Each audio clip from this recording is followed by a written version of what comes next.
Hello and welcome to Crooked Letter Sports Podcast, the show about Mississippi sports and the folks who play them. I'm Tyler Cleveland, joined as always by my co-host and dad, Rick Cleveland of Mississippi Today fame. Dad, have a good weekend? Well, I was on the road a lot, as you know. Some good stuff and some sad stuff. Had to do a eulogy at a funeral of an old friend, and then I had a speaking thing in Scott County at the Scott County Sports Hall of Fame, where they had their 10-year anniversary. And where you're burying the lead, where they gave you an honorary, you're an honorary member of that Hall of Fame now. Yeah, it was very nice of them to do that. It must be nice. You get to the point where people are just putting you in the Hall of Fame just because. It's good. It's good. No, I'm just kidding with you, Dad. Dad, it sounds like you had a better weekend than Chris Lemonis. Big news in Mississippi is Mississippi State baseball coach Chris Lemonis out after 5 years, almost 5 full years at the helm of the program. Led the team to its one and only national championship. But I guess this decision wasn't really about that. It was about the ensuing 4 years in which the program has not been on the same trajectory as it was before. What's your initial reaction? I know we're going to talk more about this with our guests today. We've got our buddy Robbie Faulk going to join us to talk about it. But what was your initial reaction? And, I mean, I think the only surprise for me is that it happened in the middle of the season. Yeah, I thought he was going to have a hard time getting another year, but I was, you hate to see with a month of the regular season to go. I remember, it was just 3 years ago that Ole Miss was in the same situation, and people were calling for Mike Bianco's scalp, and they got hot and went on and won a national championship. I don't think that would have happened, but it's not out of the realm of possibility. Right. I'm interested to see what Robbie has to say about, the effect on the team this year and going forward. I'll just say that, Mississippi State expects to be in that conversation as one of the elite programs in the country. And as long as they weren't, his seat was only going to get warmer and warmer. And so, I think it'll be interesting to see which direction they go in. Here's the deal, Tyler. Mississippi State used to be, and this is going to make a lot of people mad, it used to be one of the top 3 or 4 baseball jobs in the country. There's a lot of people that have the facilities and a rabid fan base and don't compete every day with LSU, Tennessee, Vanderbilt, Ole Miss, Georgia. Should I keep going? No, everybody, you're right. The rest of the SEC definitely got better over the years. And not just the SEC, the ACC. There are a lot of good baseball schools now. It's whoever gets the job, it's a great job, but it's going to be tough to win like Mississippi State people expect to win. I can see that. Just some of the initial lists of candidates that people were putting out, you can tell what color their lenses are in their glasses by the look by the list. There's it's just not, it's harder to get a head coach to move now from a program that is winning. And, I think you might get a situation where, it's just not working out with the school for one reason or another. Like somebody's a successful coach is looking for another job. Well, I can tell you what the first question anybody they talk to is going to ask. These guys that establish programs like Georgia and I want to know what the NIL budget is. Exactly. They're going to want, well, how much are you going to give me to buy players? Right. So, yeah. It's... Well, I think if there was one sport you could get Mississippi State fans to pony up for, it would be some baseball, although maybe basketball as well. These are traditionally the programs. Well, athletic programs best. If you don't want to keep getting your brains beat out in football, you better start putting a lot of money there. Yeah, well, I'm just glad I'm not Zach Selman. I don't have to make these decisions. I just hate that that's what it's all based on right now. Yeah. But that's what it is. Yeah. That's what college sports has come to. It's professional sports. You knew one day it would come for college baseball. You just hoped it would maybe stay golden a little bit longer. Yeah, that's right. Well, Dad, without further ado, let's just get into it with Robbie. He sees these guys all the time, and there's no one more knowledgeable in terms of Mississippi State sports in my mind. Robbie, of course, co-host of the Thunder and Lightning podcast on Super Talk, and been a Mississippi State insider for a long time. Robbie, how you doing this morning? Man, I'm making it. I haven't had much sleep, but that's because, and Rick knows exactly how this goes, I have a 2-week-old infant. So on top of the fact that I'm having to deal with a coaching search now in baseball, I'm not getting a whole lot of sleep because I got a little girl I got to take care of. So congratulations. Yeah, congrats, Rob. It gets better.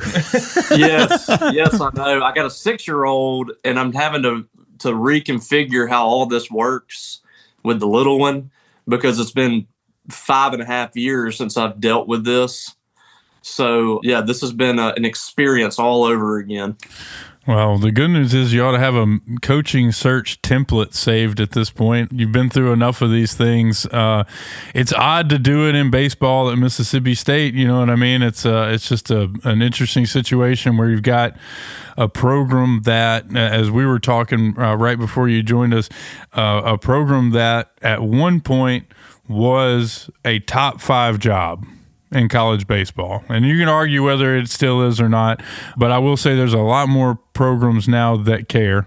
They've put a lot of money into facilities to match what Mississippi State had built, and NIL has completely upended what was already a trending in that direction. So I'll open it up to you.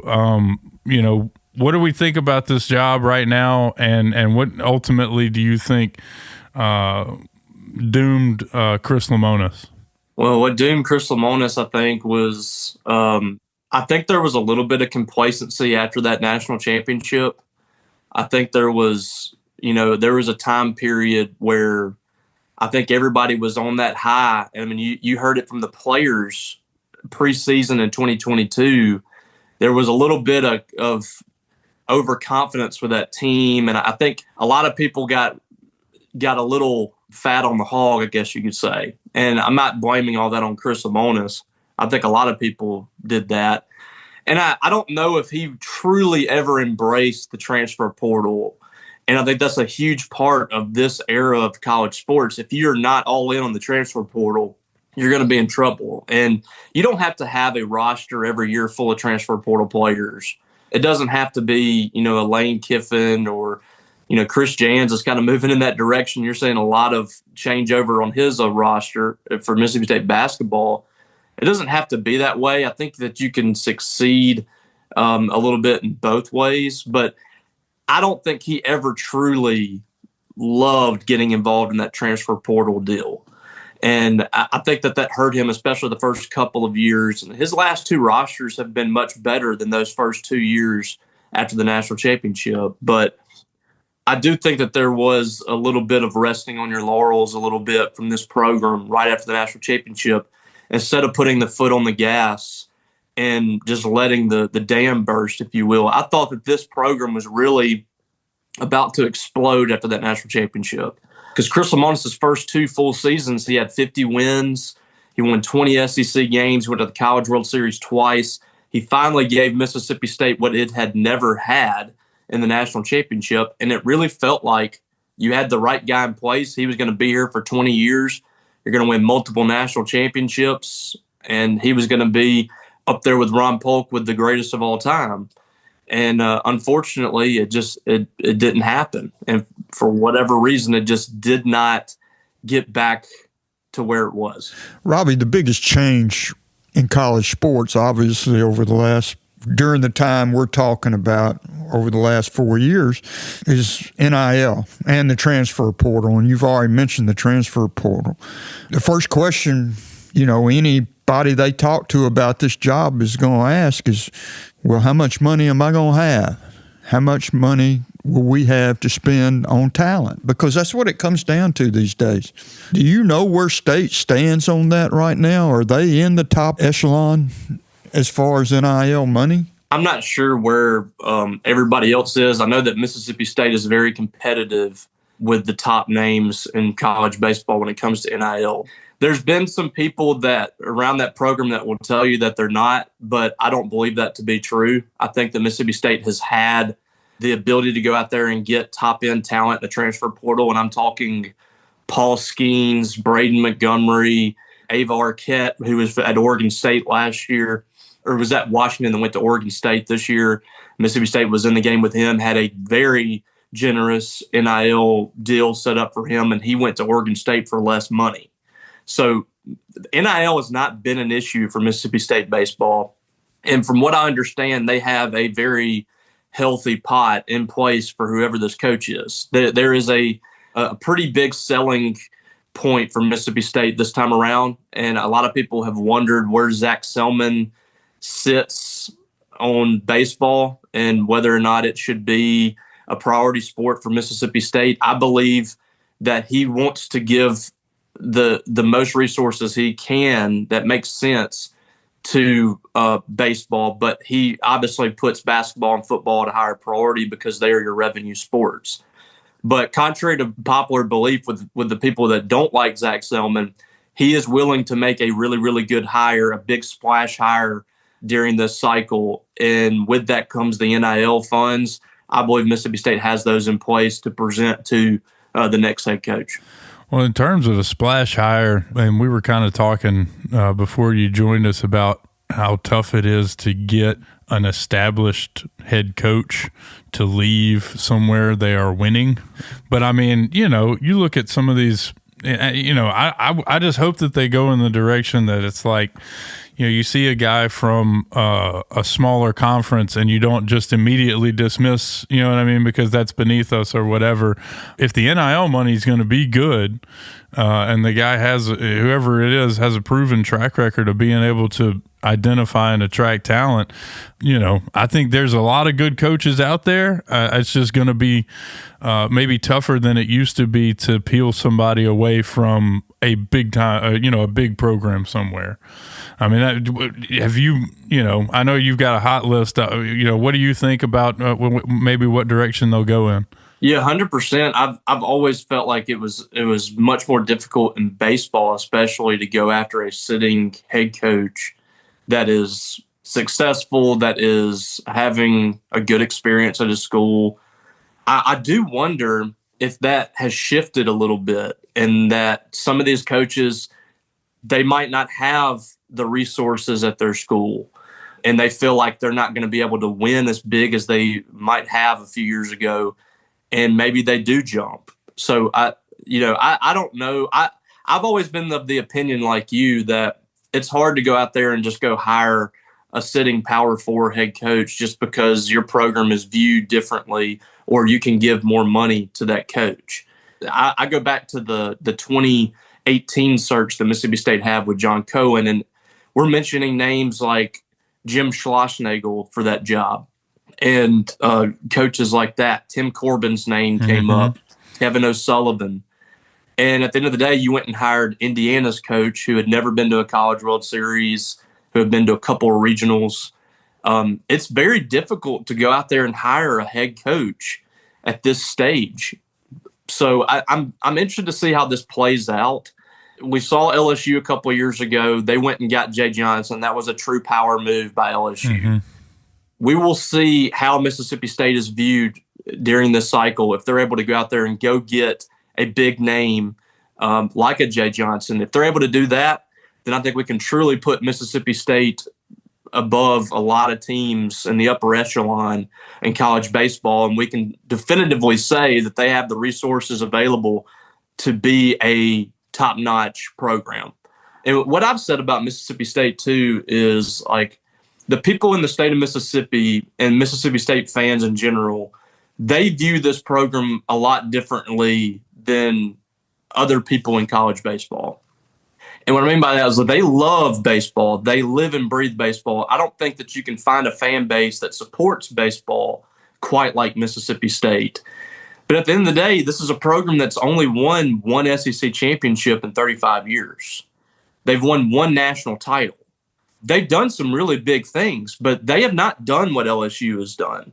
So while a lot of people believe that Mississippi State is in that same category as LSU and teams like that, that's just not realistic. That's not what Mississippi State has been. They can be that because the resources are there.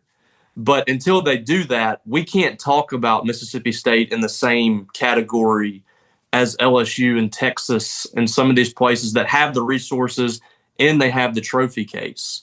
And maybe that's just the fact that State has not been able to reach its full potential. I think that you can certainly say there's been teams out there at Mississippi State that should have done more. I think about the 1985 team, and that team probably should have won a national title. You know, a year or two later, those teams were just as good. You look at some of the teams that came up in the 90s, and the 2016 team I felt like was a surefire Omaha team that didn't go. Baseball is such a strange sport in that, I mean, it takes talent, but it also takes getting hot at the right time. And State has only been able to do that once and go win a national title. So, you know, I think that State fans really, they put this program at the very top. And I think in reality, it's probably a program that is around in the top 10. And it needs some more juice to push it forward. But this would be a major statement if they can go out and hire a big time name, and maybe they can start doing a little bit more with this program than what they have done. Yeah. I'd hate to be an AD, man. At best case scenario, you've got, 3 or 4 weeks to vet a guy that you're going to hand over a multi-million-dollar program to, and then you're going to be judged on that decision for the next 4 to 5 years at least. Yep. Robbie, what about this year's team? I mean, I was talking to Tyler before we came over here this morning. State's about where Ole Miss was 3 years ago right now. Mm-hmm. I mean, their bubble team, can they put it together and make a run? You think they're good enough? Yeah, I think they're good enough. I think, I don't know if they're good enough to make that kind of run that Ole Miss did. That was kind of improbable. And that Ole Miss, the thing about them is I felt like they got really hot on the mound. Like, that was the real thing. Their lineup was always good, top to bottom, and they had some really tough outs in there. We look at Tim Elko and Kevin Graham and guys like that. Their pitching staff really came on late, and their roles got established, and they were pitching really well. State's not pitching really well right now. Their ERA has dropped to 6.5 in SEC play. This was a strength of the team, early to mid-season, and they have really struggled the last couple of weeks. They've got to pitch it a lot better, but I think the offensive talent is as good as it's been probably since 2021. They are a really tough lineup to get through. There's not a whole lot of holes in this lineup. Defense has been hit or miss. They got to play a lot better to do that. But I do wonder if this sparks something with this team and they play with a little different energy. We'll be there tonight as they play Memphis.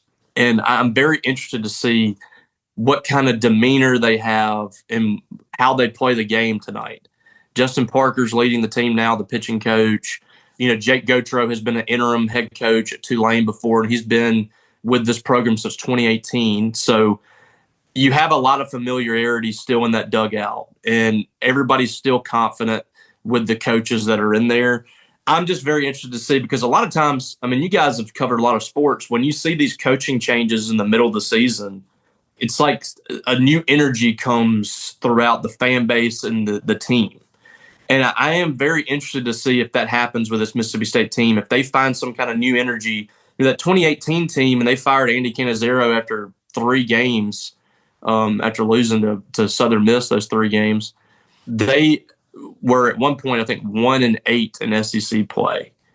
And they ended up sweeping 2 number 1 teams. They got into the regionals. They win a regional in Tallahassee. They win a super at Nashville, and they made it to within 1 game of getting to the national championship. And that was a team that was led by Gary Henderson, who was the pitching coach. So it's not improbable for this team. I don't think it's impossible for them to make a run and get into postseason. What they're going to have to do is probably win 9 out of 11 games here to close the regular season, just because the RPI isn't great.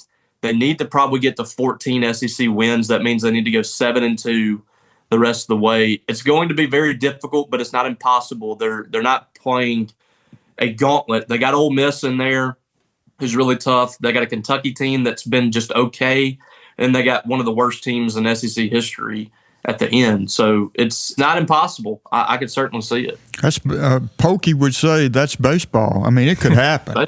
We've seen it happen, well, Yeah, that game you mentioned with Gary Henderson, that first game at Jackson State, and they're all standing out there in the rain waiting to talk to him after Canizero.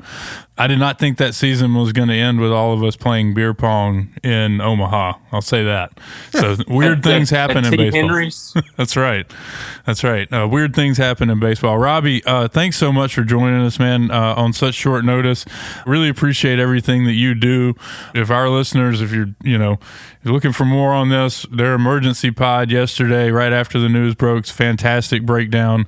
And, Robbie, you always do such a good job, buddy. Thanks so much. I appreciate y'all. I always appreciate talking to the Cleveland boys. Take care, buddy. All right, man. See you guys. Well, Dad, that's about all the time we've got this week. What you looking forward to this weekend? Boy, I hope I get to play some golf. Yeah, me too. College baseball, we're getting right down to it. Ole Miss still trying to get a host job, get a host bid. Mm-hmm.